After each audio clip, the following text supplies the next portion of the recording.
He'll make a fine lunch.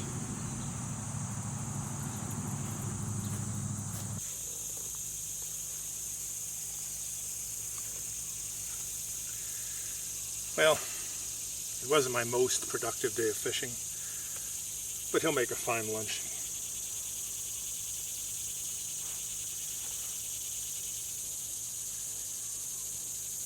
I wanted to talk to you today about authenticity, living an authentic life. It's hard. It's hard to live an authentic life in modernity. I think it was Pavarotti who said that the best thing about life is that we are forced 3 times a day to stop what we are doing and enjoy a beautiful meal. And food is a good place to start for authenticity. It doesn't mean you have to grow your own food or keep a milk cow like we do, or keep a sheep herd like we do. You don't need to do that. If you don't have the space, that's okay. You can buy it at the grocery store like everybody else. But cooking your own food and knowing how to prepare food and knowing how to gather it if you need to, I think that everybody should know how to do that. So I wanted to tell you that the world is not going crazy. That's the media. And the media that I'm creating here showed a beautiful morning where I caught a few fish, had a nice breakfast. Now I'm going to cook this fella for my lunch. Afternoon, I'll take a nap. And I will pay absolutely no attention to the crazy people yelling at me over the internet or the TV. We don't have TV, but I do have internet.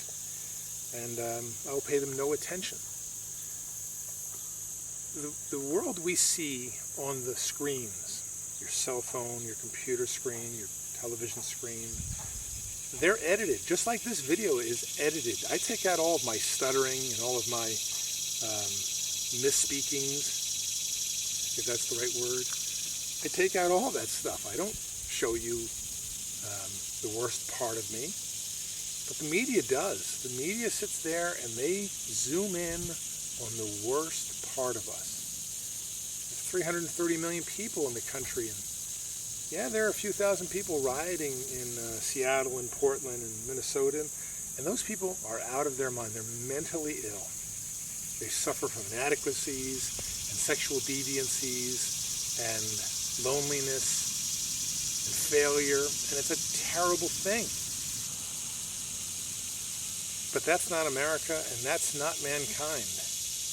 Mankind is this morning we got up and we cooked our children breakfast, and we did our chores, and then we settled in for the day to enjoy ourselves. Life is just fine. For 330 million people in America, today is just a day like every other day. It's up to us not to invite the insanity into our own homes and into our living rooms. I'd rather listen to this guy. He's awfully loud. But I'd rather listen to him than some lacquered beauty on one of the news channels telling me that I should not objectify women. Now, she's had 15 plastic surgeries, bleached hair, makeup, but don't objectify me. Well, I don't wear makeup, and I don't shave, and I don't dye my hair, and I edit out my stutterings and my stumblings, but that's about it.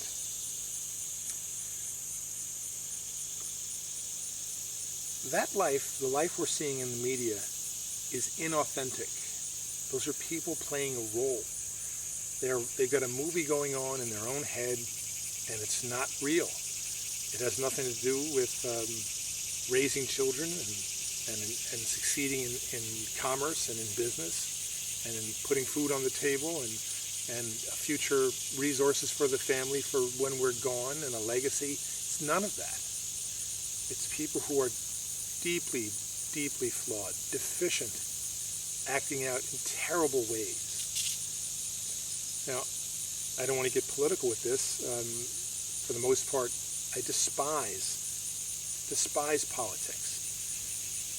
What has happened here is it's become a national disgrace.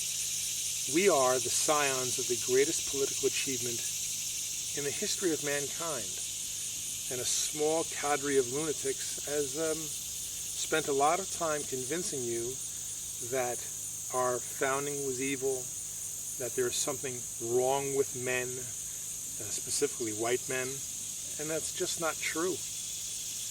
The world is a competitive place, and mankind has been here for 150 to 250,000 years of struggle for survival, and we are the result. And there is nothing wrong with us. Everything is good. It's all good. Or at least until it isn't. So we always say that simplicity must come first, and I'm starting to rethink that, because I think authenticity has to come first. Pretending life is some other way than the way it is not serving us well. Authenticity demands that we think for ourselves and think critically of the information we are receiving from the outside world, so that we don't allow it to harm us. And a lot of it is harming us. I watched a video where a very famous professor was saying that mental illness is what squishes out when there's too much pressure of complexity upon a human being. And I thought that was a brilliant insight. And I think it's the rejection of complexity and the embracement of, or embracing simplicity that will solve a lot of those problems very quickly.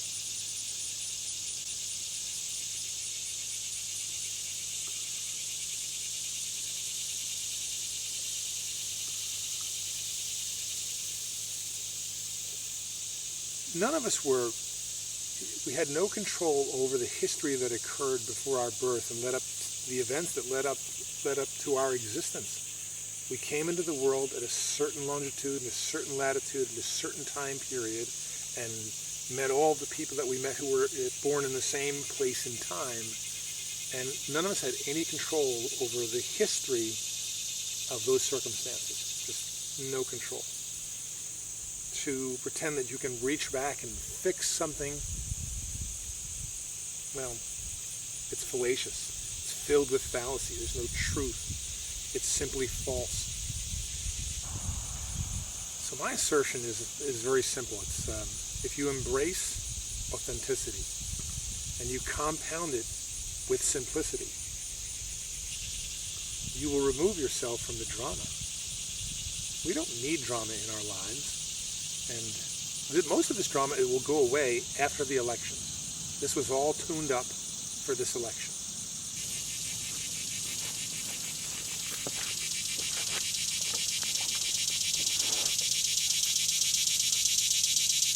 Part and parcel of embracing authenticity is embracing responsibility. When my older son was coming of age, and now my younger son he's now coming of age, I used to tell him this. I said, you have to find your way, and we'll figure it out. You'll find a way to make a living. But what you must do, here's the goal that you have to have in mind. One, you want to live a long life. Right? Somewhere between 70 and 80 years is a respectable lifespan. If you wind up dead, if you wind up with a short life because of the things you did, well, that's you messed up. That's on you. So first off, the goal is long life. So there is a responsibility there to your health, to yourself. Second, you want to leave behind some children. Right? And the time to have children is when you are young enough to live long enough to see all of them into adulthood. One of my childhood dearest friends passed away at the age of 52, leaving a 10-year-old daughter behind. And she had been sick. My friend had been sick for 7 years. The daughter will hardly remember her mother, will hardly remember, and the only thing she will remember is a cancer patient. That's the risk we take, because we've been convinced by the university industrial complex and these articles in the media about it's perfectly okay to have children in your 30s, 40s, and 50s, and maybe it's okay to have a baby then. Maybe the baby can be healthy. But will you be here as a contributing member of the family at 25, well, it's pretty iffy. The older you get, the iffier it gets. And a lot of us might make old bones, what I call old bones, 70 or 80, but we might not make it there in good health. Some of us will lose our health in our 40s and 50s, and now you're just a drain on the family. And it's a terrible thing to say, but we must embrace reality. We must embrace right speaking is accurate speaking, not woke speaking. And so I told my children, you want to have your kids while you're young and healthy so that you can be here for all of their young lives until they are adults, and perhaps even be able to help with the grandchildren. And the third thing I tell them is, you have to work hard while you're young to feather the nest. There must be prosperity. It's unacceptable to put your family through want. We were not granted existence by creation to be ascetics. I'm not an ascetic. I believe in that creation is a generous and beautiful thing to be enjoyed.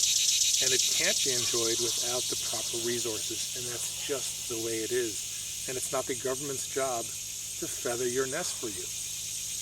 So your first responsibility is to yourself, to your well-being, so that you live a long life. Your second responsibility is to your family, going back 7,500 generations from the first man, to continue your family line and to be there to provide for them right until they are established. And perhaps it would be best if you could help them with their children. And third, there must be prosperity. You must be able to leave behind a legacy. Your life should not boil down to, well, they found you dead in a hotel room someplace, and you've got 2 bags of clothes and belongings, like a homeless person. There should be property that is left behind for your family to remember you well by. There is no nobility in poverty. I'm not saying you have to be rich. There doesn't have to be a jet in your backyard, but there must be comfort and prosperity for the family. For men, don't get me wrong, I think that comfort and convenience can be very dangerous, very addicting, and very emasculating. If your whole life is spent seeking comfort, right? It must be always 72 degrees. You can't handle the heat outside. You can't handle cold. You can't handle getting up on the roof to fix it. This is a horrible thing for men. It will emasculate you. It will sink you into, you'll turn into a middle-aged woman. And for men, this is not a good thing. So anyway, those are the things that I focused on when raising my children. And then I try to set those examples of how to work hard, how to be frugal, and how to reject self-destruction. These are the masculine traits every man has to have. If you don't have them from your father, get them where you can, work on them.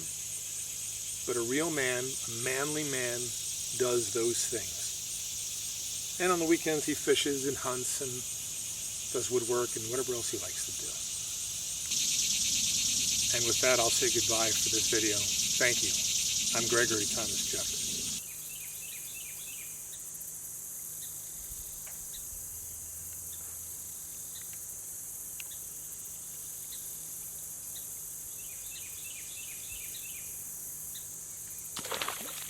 You hit it?